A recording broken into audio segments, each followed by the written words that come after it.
প্রিয় ছাত্রছাত্রীরা, আজকে আমি তোমাদেরকে এই ভিডিওর মাধ্যমে ক্লাস 9-এর ইংরাজির যে প্রশ্নগুলো দেওয়া হচ্ছে 2025 সালের রান্নারিং প্রশ্নচিত্রাতে 2 নম্বর স্কুলের পেজ নম্বর 76 সমস্ত প্রশ্ন উত্তর আলোচনা করবো আজকে এই ভিডিওর মাধ্যমে। তোমরা ভিডিওটা শুরু থেকে শেষ অবশ্যই দেখবে এবং চ্যানেল নতুন হলে অবশ্যই তোমরা চ্যানেলটা সাবস্ক্রাইব করে রাখবে পরবর্তী যে স্কুলগুলো আছে সেগুলো প্রশ্ন উত্তর পাওয়ার জন্য।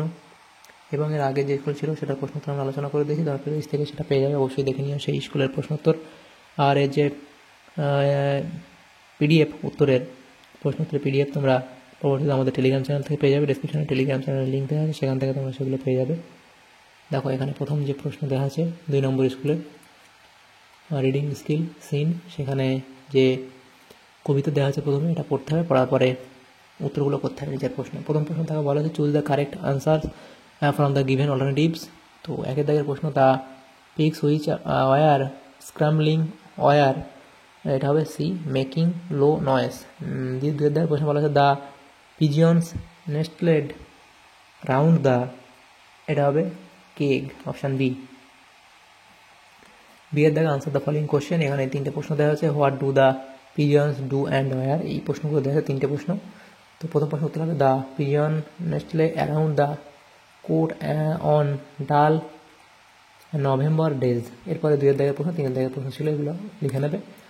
তারপরে দেখো রিডিং স্কিল সিন, এখানে দেওয়া আছে রিডিং স্কিল আনসিন। এখান থেকে এই প্যাসেজটা তোমাদের পড়তে হবে, পড়ার পরে ট্রু ফলস লিখতে হবে এবং ট্রু ফলসের যে সাপোর্টিং সেন্টেন্স সেটা তোমাদের দিতে হবে। তাহলে দেখো এখানে প্রথম প্রশ্ন কি আছে, jelly fish are not fish, তাহলে এটা এখানে তোমাদের হবে ট্রু। তাহলে এই বক্সের মধ্যে তোমাদের লিখতে হবে ট্রু, এবং এটা কেন ট্রু সেটা তোমাদের লিখতে হবে। তাহলে সেটা এখানে তোমার লিখতে হবে jelly fish are not really fish, they have no heart, no brain, no kidney, no lungs or gills, no blood, none of the organs we think are needed to live. তাহলে এখানে তোমাদের সাবজেক্ট সেন্টেন্স লিখতে হবে। 2 দাগের প্রশ্ন jellyfish breadth through Giles, তো এটা এখানে ফলস বলা হয়েছে, এটা ভুল।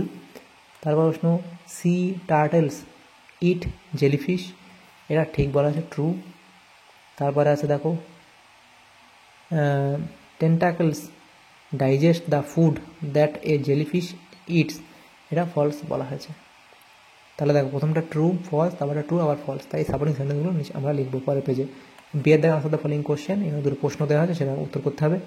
দেখো এই যে সাপোর্টিং সেন্টেন্স প্রথমটার, এটা দ্বিতীয়টার, এটা তৃতীয়টা, 4টে সাপোর্টিং সেন্টেন্স তোমরা এখান থেকে লিখে নেবে। এগুলো ট্রু ফলস তো আগেই বলে দিলাম। তো বিয়ের দাগে প্রশ্ন ছিল আনসার দ্য ফলোইং কোশ্চেন। প্রথম প্রশ্ন how does the jellyfish it and digest, কীভাবে সেটা করে সেটা লিখবে অবধি। নেক্সট প্রশ্ন how is the body of A jellyfish formed, কীভাবে জেলিফিশ যে বডি ফর্ম করে সেটা তোমরা লিখবে। এরপরের প্রশ্ন গ্রামার অ্যান্ড ভোকাবুলারির মধ্যে দেওয়া হয়েছে, তো সেটা দেখো কী বলা হয়েছে, ডু অ্যাজ ডাইরেক্টেড। প্রথম প্রশ্ন দেওয়া হয়েছে যে change the mode of narration, narration change করতে দেওয়া হয়েছে প্রথমটা।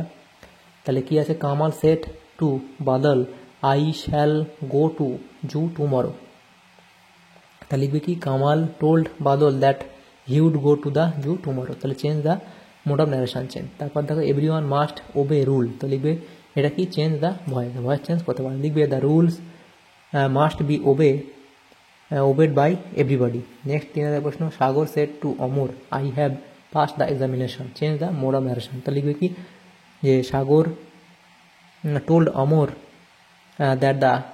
That he had passed the examination, change the mode of narration. দেখো 4 দাগের প্রশ্ন বলা আছে, দেখো beside giving him money I gave him good advice, identify the type of sentence, compound sentence. Next প্রশ্ন the teacher said to him how funny you are, change the mode of narration, লিখবে the teacher told him that he was very funny. He is absent from the meeting, make it interrogative, লিখবে is he absent from the meeting. Next প্রশ্ন the sum is too difficult for me, তো এটা লিখবে টুটা হটিয়ে দিয়ে so বসাতে হবে। দেখো the sum is so difficult for me, mice are killed by the cat, লিখবে দ্য ক্যাটস কিল মাইস। এরপরে দেখো হু ইজ হেল্পিং হার, এটা কি ইন্টারোগেটিভ ভয়েস, এটা টাইপ অফ ভয়েস, এটা interrogative voice. The teacher will say I did the work, লিখবে the teacher will say that he had done the work, তাহলে change the mode of narration. তাহলে এটা grammar and ভোকাবুলারির মধ্যে এগুলো ছিল, সেগুলো করে নেবে 10টা। এরপরে দেখো রাইটিং স্কিলের মধ্যে কী আছে, 4 দাগে বলা আছে write a paragraph on the benefits of reading book, অর্থাৎ বই রিডিং পড়ার যে জন্য কী কী বেনিফিট হয় সেটা তোমাদের লিখতে বলেছে, পয়েন্ট দেওয়া আছে। তারপর ইন্ট্রোডাকশান, তারপর নেসেসিটি, তারপর ইউজফুলনেস এবং ডিফারেন্ট চয়েসেস, তারপরে প্রোডাক্টিভ হ্যাবিট এবং কনক্লুশন। তাহলে দেখো এখানে রাইটিং স্কিল তোমরা লিখবে 4 দাগের প্রশ্নটা আছে। তো প্রথম লিখবে কি the benefit of reading book, এটা একটা তোমাদের টাইটেল তোমরা লিখবে, তারপরে নিচে এগুলো লিখবে, এই অবধি তাহলে তোমাদের এই প্রশ্ন তো তোমাদের হয়ে যাবে।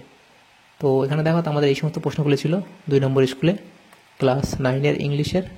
তোমাদের যদি সামান্যতম উপকার এসে থাকে ভিডিওটা অবশ্যই লাইক করবে, আর বেশি বেশি করে বন্ধুর সাথে শেয়ার করবে পরবর্তী স্কুলের প্রশ্ন তো পাওয়ার জন্য। Thank you, thanks for watching.